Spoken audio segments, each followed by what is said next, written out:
사랑하는 여러분, 믿음에는 두 가지 차원이 있어요. 첫 번째 차원은 의지적인 믿음입니다.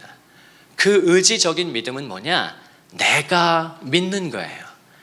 그것도 귀한 거예요, 여러분. 그게 나쁜 게 아닙니다. 하나님, 제가 하나님을 믿고 싶어요. 더 잘 믿기를 원합니다. 그리고 하나님, 내가 하나님을 믿습니다. 이렇게 말하는 그 믿음의 단계가 있어요. 그것을 저는 의지적인 믿음이라고 제가 불러요. 그런데 저를 이제 관찰 대상으로 저 자신을 실험하면서 제가 신앙의 여정을 와보니까 제가 그 단계가 있었습니다. 믿고 싶었어요. 그리고 또 어느 정도는 믿었어요. 그런데 내 삶을 걸 만큼의 그건 아니었어요. 내 인생을 걸 만큼은 아니었다, 그 말이에요. 그래서 불안했고 두려웠고 정말 이 길을 끝까지 갈 수 있을까? 그리고 내가 매주일 강단에서 확신 있게 십자가 복음을 외칠 수 있을까? 그게 내 안에서 실제가 되지 않고 내 안에 예수 그리스도의 피 묻은 복음에 대한 감격이 없다면 그냥 어줍잖게 책 읽고 내가 주워 들은 것도 가지고 설교하게 된다면 저는 그렇게 하고 싶지는 않았던 거예요. 그러면서 제가 기도하기 시작했고 믿음을 달라는 기도를 오랜 기간 걸쳐서 드리게 됩니다. 그리고 어느 순간 제가 그 기도를 하지 않는다는 걸 알게 됐어요. 제가 두 번째 차원의 믿음의 단계를 들어가게 된 것이죠. 내가 믿으려고 하는 믿음의 단계가 있습니다. 그런데 그것보다 더 깊고 강력한 차원은 믿어지는 거예요. 아멘. 내가 하나님을 믿고 싶고 내가 하나님을 믿으려고 하는 차원이 있습니다. 저는 이걸 의지적인 믿음이라 부르는데 귀한 거예요. 귀합니다. 그런데 그 기간을 넘어서서 여러분이 날마다 하나님 앞에 믿음을 달라고 기도하셔야 돼요. 믿음을 달라고 기도하셔야 합니다. 나의 배우자에게, 우리 자녀에게, 하나님 우리 부모님에게 믿음을 달라고 기도하셔야 돼요. 그 기도보다 더 중요한 기도, 더 긴급한 기도는 저는 없다고 생각해요. 믿음을 달라고 기도하셔야 합니다. 믿음을 달라고 기도하셔야 돼요. 그렇게 믿음을 달라고 기도하면 어떻게 되는가? 그 기도가 쌓이고 쌓여서 하나님의 때가 임하면 하나님께서 저와 여러분에게 초자연적으로 믿음을 불어넣어 주십니다. 우리는 감리교에 속해 있지만요, 저는 장로교를 참 좋아하는데 또 장로교의 창시자인 존 칼빈에게 저는 깊은 영향을 받았습니다. 그 칼빈이 20대 때 쓴 기독교 역사의 가장 위대한 책이 있어요. 그가 기독교 강요라고 하는 책을, 그는 위대한 정말 천재고 석학이기 때문에 20대 중반에 그 책을 씁니다. 그리고 그가 살면서 그 책을 여러 번 수정하고 보완해 가지만 마지막에 완성했던 그 책이 50대 때 30년이 지나서 마지막 최종판을 찍었을 때 그게 20대 때 썼던 초판과 크게 다르지 않아요. 그 정도로 하나님께서 지성과 영성에 기름 부었던 장로교의 아버지입니다.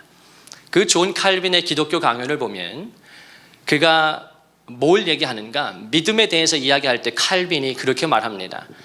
성령의 첫 번째 사역이 무엇인가? 성령의 가장 주요한 사역이 무엇인가? 신자의 마음속에 믿음을 창조하는 것이다. 다른 말로 하면 성령께서 하시는 주요한 사역, 성령님이 하시는 가장 중요한 사역이 무엇인가? 성도의 마음속에 믿음을 불어넣는 것이다. 할렐루야. 어떤 사람이 예수님을 믿는다면, 어떤 사람이 하나님을 믿는다면 그건 절대로 자의적인 게 아니에요. 여러분, 기독교 신앙은 본능적이지 않습니다. 기독교 신앙은 자연적이지 않아요. 나와 당신이 돈을 쫓는 것, 내 야망을 쫓는 것, 건강하기를 바라는 것, 안정을 누리고 싶은 것, 또 죄를 추구하고 쾌락을 추구하는 것, 이건 너무나 우리에게 자연스럽습니다. 본능적이에요. 인간은 본질상 타락했기 때문에요. 그러나 아담이 타락한 이후에 인간은 그 하나님의 형상을 잃어버렸기 때문에 그때로부터 인간이 하나님을 찾는 건 이제 더 이상 자연적인 게 아닌 게 된 거예요. 사람이 하나님을 믿는 건 절대로 본능적이지 않습니다. 성령께서 한 사람에게 믿음을 불어넣어 주세요. 이것이 고린도전서 12장 3절에 보면 누구든지 성령으로 아니하고는 예수를 주시라 할 수 없느니라. 그 말이 무슨 말인가? 어떠한 사람도 성령의 역사가 아니고는 예수 그리스도를 나의 주님이라고 고백할 수가 없다는 것이에요. 여러분이 예수님을 여러분의 주와 그리스도로 나의 구원자로 믿으신다면 그것은 여러분 속에서 나온 것이 아니라 하나님이 성령을 주셔서 당신으로 하여금 다 이해할 수는 없지만 그 예수 그리스도를 믿게 되는 줄로 믿습니다. 지금 이 아침에도 여러분 속에 부족하고 작은 차원일지라도 하나님을 믿고 싶은 열망이 있다면, 그분을 더 알고 싶고 그분께 더 가까이 나아가고 싶은 거룩한 열망이 있다면 그것은 이미 하나님이 당신 속에 일하기 시작한 것이고 하나님이 성령으로 말미암아 여러분 속에 믿음을 이미 불어넣어 주셨기 때문이에요. 사람은 하나님께서 믿음을 주실 때만 믿을 수 있어요. 그리고 그 믿음이 우리 안에서 점점 자라납니다. 믿음이 활성화돼요. 그러면 믿는 것이 믿지 않는 것보다 훨씬 쉬워집니다. 이 차원의 믿음을 저는 계시적인 믿음이라 그렇게 불러요. 의지적인 믿음은 내가 하나님을 믿으려고 하는 거예요. 그것도 귀합니다만 더 높은 차원은 뭐가 있다고요? 계시적인 믿음은 하나님께서 위로부터 나에게 믿음을 주시는 거예요. 의지적인 믿음은 아래서 위로 올라갑니다. 내가 하나님을 알고 싶은 거예요. 그러니까 너무 사랑스럽고 기특한 태도이지만 쉬울까요? 어려울까요? 어려워요. 저도 그 단계에서 적어도 한 10년은 제가 머물렀던 것 같아요. 하나님을 믿고 싶은데, 하나님을 알고 싶은데 잘 안 되더라고요. 금방 흔들립니다. 방언을 받고 성령 체험을 하고 환상을 보고, 제가 그런 경험을 고등학교 2학년 올라갈 때 했거든요. 흔들려요. 거기에 내 생명 못 걸겠더라고요. 그런데 하나님께서 성령으로 말미암아 계시적인 믿음을 주시면 내가 하나님을 믿는 것이 아니라 위로부터 부으시는 그 믿음이 내 전 존재를 사로잡아 버립니다. 당신은 그 경험을 하셔야 하는 거예요. 하나님이 성령으로 말미암아 위로부터 우리에게 믿음을 불어넣으시면 그 믿음이 내 전 인격을 사로잡아 버립니다. 그때 사람은 비로소 하나님을 온전히 믿게 돼. 에베소서 1장 17절에 보면 바울의 위대한 기도가 나오죠. 모든 성도가 매일 해야 하는 기도인데요, 하나님께서 바울을 통해 그 사랑하는 에베소 교회 성도들을 축복하고 그들을 위해서 기도하라고 할 때 바울이 어떤 기도를 합니까? 그 사랑하는 자기 생명 같은 에베소 교회 성도들을 위해서 기도할 때 바울이 뭐라고 기도하죠? 바울의 첫 번째 기도가 뭐예요? 하나님께서 뭘 너희에게 주기를 원하신다? 하나님께서 지혜와 계시의 영을 너희에게 주기를 원한다. 이게 바울의 첫 번째 기도예요. 하나님의 마음으로 그가 깨닫고 기도했던 첫 번째 내용이라고요. 하나님이 너에게 지혜와 계시의 영을 주기를 원한다. 그래서 뭐 하라고? 주식을 어디에 투자하면 될지 해서 대박 나라고? 뭐라고 말합니까? 지혜와 계시의 영을 너희에게 주사 너희로 어떻게 하기를? 하나님을 알게 하시기를 원하노라. 여러분, 그게 바울의 기도예요. 여러분, 그 기도를 하셔야 합니다. 매일 하셔야 돼요. 저도 이번 주에 매일은 못했을지라도 제가 한 5번 이상은 이번 주 중에도 했던 것 같아요. 더 필요성을 느껴요. 하나님, 제가 벌써 40대 이미 벌써 넘어가 버렸잖아. 나는 인생이 짧다고 느껴요. 내가 벌써 한겨우 아무것도 없는데 40대야. 좀 있으면 50대 되겠죠. 60대 되겠죠. 힘 빠지겠죠. 지금도 막 여러 가지가 상태가 안 좋은데 겉만 멀쩡하지 애가 왜 이렇게 저는 눈이 건조한지 모르겠어요. 책을 보고 싶은데 너무 눈이 아파. 야, 참 벌써부터 이러니 큰일이에요. 너무 안타까운 거예요. 아직도 볼 책이 산더미 남았고 아직도 쓸 책이 10권은 더 있는데 주여. 그러면서 내가 이번 주도 눈물로 하나님 나에게 지혜와 계시의 영을 주세요. 내 서재에 있는 이 많은 책들 도대체 내가 언제 읽고 언제 영어 공부하고 언제 영어로 유창하게 설교하고 너무 짧은 거예요. 시간이. 인생을 2번 3번 살아야 될 것 같아. 그게 아니잖아요. 하나님이 지혜와 계시의 영을 주시면 모든 걸 할 수 있는 줄로 믿습니다. 빌립보 4장 13절에 뭐라고 말씀합니까? 내게 능력 주시는 자 안에서 내가 모든 것을 할 수 있느니라. 우리 같이 한번 고백하십시다. 오른손 들고 고백하십시다. 내게 능력 주시는 자 안에서 내가 모든 것을 할 수 있습니다. 할렐루야. 내게 능력 주시는 자 안에서 내리셔도 돼요. 너무 착해서 성도. 내게 능력 주시는 자 안에서 I can do all things. 내가 모든 것을 할 수 있습니다. 여러분, 저와 여러분 할 수 있어요. 하나님이 도와주시면 그분의 능력 안에서 내게 힘 주시는 그분 안에서 우리는 놀라운 일을 이루게 될 것입니다. 그런 저와 여러분에게 절대적으로 필요한 게 뭐냐? 지혜와 계시의 영이에요. 내 힘으로 되지 않아요. 사람은 절대 자기의 힘으로, 의지로 하나님을 알 수 없어요. 하나님을 믿을 수 없습니다. 여러분, 당신의 의지와 당신의 성품으로, 당신의 노력으로 하나님을 알 수 있다면 그게 하나님이겠어요?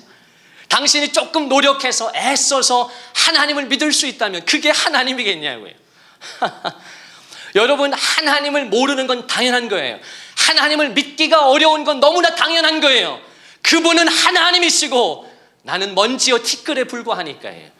그런데 하나님이 먼저 나를 찾아와 주시고 그분이 내게 은혜를 주시면 먼지와 티끌에 불과하고 오늘 죽을 수 있는, 오늘도 사라져 버릴 수 있는 먼지에 불과한 내가 그 높으신 하나님을 알 수 있게 되는 거예요.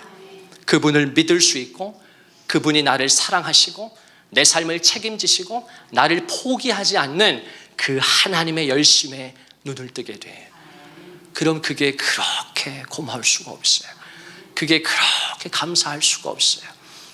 여러분, 오늘 우리 아침에 찬양한 그 찬양 가사가 왜 예수님을 사랑스럽다고 부른지 압니까? 여러분, 그걸 당신이 깨달으실 수 있어야 돼요. 왜 주님을 가리켜서 사랑스러운 주님. 여러분, 그게 정말 여러분에게 믿어지고 감사하고 주님을 사랑하는, 그런 주님을 사랑하고 주님의 사랑을 받는 차원을 넘어서 그 주님이, 그 하나님이 사랑스러운, 여러분, 이것은 엄청난 신앙의 진보이죠. 어떻게 우리가 그럴 수 있는가? 여러분, 어떤 그 하나님의 사람은 그런 말을 했는데요. 그런 탄식을 했어요. 어떤 하나님의 사람이, 김남준 목사님은 인용을 하셨던 것 같고, 제가 그분 책에서 봤는데, 제가 아주 오래전에 읽었던 책이에요. 그 하나님의 사람이 뭐라고 얘기하는가? 하나님을 너무 사랑한 나머지 상사병에 걸릴 수 있다는 걸 알지 못하는 성도들에게 하나님의 그 사랑이 도대체 얼마나 와 닿겠는가, 얼마나 깨달아지겠는가. 그 하나님의 사람이 그런 탄식을 하셨더라고요. 성도가 하나님을 너무 사랑한 나머지 상사병에 걸릴 수 있다는 걸 알지 못하는 사람들에게 하나님의 사랑이 얼마나 느껴지고 전해지고 깨달아지겠는가. 여러분, 우리가 하나님을 그렇게까지 사랑할 수 있다는 거예요. 그런데 그 모든 것이 다 어떻게 말미암습니까? 성령이 조명하시고 성령이 내게 지혜와 계시의 영으로 임하실 때. 한번 따라 하십시다. 지혜와 계시의 영. 이 지혜와 계시의 영이라고 말씀한 이 영이 바로 성령님입니다. 성령님이에요. 성령은 지혜의 영이시고 계시의 영이십니다. 제가 이 말씀을 얼마나 붙잡는지 몰라요. 하나님께서 정말로 나에게 지혜와 계시의 영을 불어넣으시면 나는 정말 놀라운 일을 할 수 있고 내 역량을 뛰어넘어서 초자연적인 일을 할 수 있다고 저는 믿고 제 남은 삶을 놓고 제가 기도합니다. 우리 사랑하는 성도들의 전문 영역 속에서, 직장과 사업과 하는 일들 속에서 당신의 힘으로 하면 한계가 있고 제한이 있고 불안하고 두려운데 하나님께서 만약 당신에게 지혜와 계시의 영을 불어넣어 주신다면 여러분, 당신이 얼마나 놀라운 일을 할 수 있겠어요? 얼마나 놀라운 일을. 하나님께서 성령을 통해 성령이 특별히 내게 지혜와 계시의 영으로 임해 주실 때 비로소 내가 하나님을 알게 됩니다. 그리고 그분을 비로소 내가 믿을 수 있게 돼요. 여러분, 그것이 계시적인 믿음이고 계시적인 은혜예요. 여러분, 그 은혜가 여러분에게 있기를 주님의 이름으로 간절히 축원을 드립니다.